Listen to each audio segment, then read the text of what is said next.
공포 라디오 이웃집 봉씨의 기묘한 이야기. 용왕 삼형제의 싸움.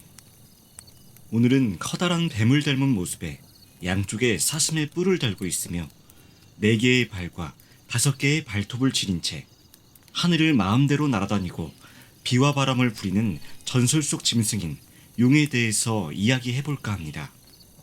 용은 보통 동양의 신화나 전설에서 가장 강력하고 신비로운 존재로 여겨집니다. 그리고 그 용들을 다스리는 왕, 즉 용왕은 하늘의 신들의 버금가는 높은 신으로 알려져 있습니다. 하지만 구전 문학이나 전설에서 용왕들은 신으로서의 위엄이 있는 모습보다 실수를 저지르며 웃음거리가 되는 모습으로 많이 묘사되는데, 이는 다분히 듣는 사람의 재미를 위한 설정일 뿐입니다. 한국 민담에도 백두산 천지에 얽힌 용왕들의 우스꽝스러운 설화가 전해지는데, 이야기는 다음과 같습니다. 먼 옛날 동해와 흑룡강, 그리고 백두산 꼭대기의 호수인 천지를 다스리는 용왕, 이렇게 3명의 용왕은 서로 자주 만나 친해진 끝에 의형제를 맺기로 결심했습니다. 그리하여 서로의 나이까지 확인을 했는데, 가장 나이가 많은 쪽은 동해 용왕이었고 흑룡광 용왕이 그 다음이고, 나이가 가장 어린 쪽이 천지의 용왕이었습니다. 그래서 나이 순서대로 동해 용왕이 큰 형이 되고 흑룡광 용왕이 둘째 형이 되었으며 천지 용왕은 막내가 되었습니다. 이 우애가 좋은 형제들은 해마다 더운 여름이 되면 막내인 천지용왕이 사는 백두산에 모여 폭포와 천지를 구경하며 시원한 휴가를 즐겼습니다. 그리고 천지용왕은 두 형제를 백두산 이곳저곳에 데리고 다니며 관광을 시켜주었는데, 때때로 연회를 열어 용녀들의 아름다운 가물을 보여주기도 하였습니다. 그러는 사이 용녀들 중 한 명이 무척이나 아름답고 매혹적으로 춤을 추어서 흑룡광 용왕이 그만 그 용녀에게 사랑을 느끼고 말았습니다. 그렇게 흑룡광 용왕은 천지 용왕에게 저 빼어난 미모의 용녀가 누구인가? 라고 물었고, 천지 용왕은 저 아이의 이름은 미용이라 하며 저의 애첩입니다. 라고 대답했습니다. 그 말에 흑룡광 용왕은 얼굴이 찌푸러졌습니다. 임자가 없는 여자라면 당장이라도 데려가 자신의 애첩으로 삼고 싶었는데, 의형제를 맺은 천지 용왕이 이미 그녀와 부부연을 맺고 있다는 사실에 선뜻 나서기가 곤란했던 것입니다. 하지만 시간이 흐르면 흐를수록 미용에 대한 흑룡광 용왕의 집착과 애정은 더욱 커져만 갔습니다. 아무리 의형제라고 해도 도저히 미용을 포기할 수가 없었습니다. 그리하여 흑룡광 용왕은 천지 용왕이 대접한 저녁 식사 자리에서 술을 잔뜩 마셔 취한 채로 내가 자네한테 부탁이 있다네. 미용을 나한테 주었으면 하네. 라고 말했습니다. 그 말을 들은 천지 용왕은 눈살을 찌푸리며, 미용은 나의 애첩이고 둘째 형님의 제수인데 어찌 그럴 수 있겠습니까? 안 됩니다. 라고 완강히 거부하였습니다.